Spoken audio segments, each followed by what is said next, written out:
आज सांचे 15 मिनटान आमकां एक कॉल येयली कोलवाळे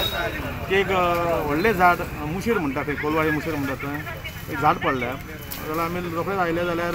एकदम रोड बी ब्लॉक जाल्ले ट्रॅफिकूय सगळें बंद आसलेलें सो आमी स्टार्ट केलें कटींग ऑपरेशन आनी झाड आतां कट केलेलें आहा आमचो हांगासलो लोकल आमचो पंच मेंबर बिचोलकर म्हणून तेणी आमकां JCBची अरेंजमेंट केली आनी JCB आसल्या कारणान आमचें काम बरें फास्ट जालें आनी आतां ट्रॅफिक सगळें क्लियर जाल्लो आहा थँक्यू लायटीचे वायरीचे हय थोडे लायटीचे वायरी तुटल्यात केबल्स थोडे तुटलेले आहा ते लायटीचें काम चालू आहा आनी थोड्या वेळा कदाचित लायट येवंक शकता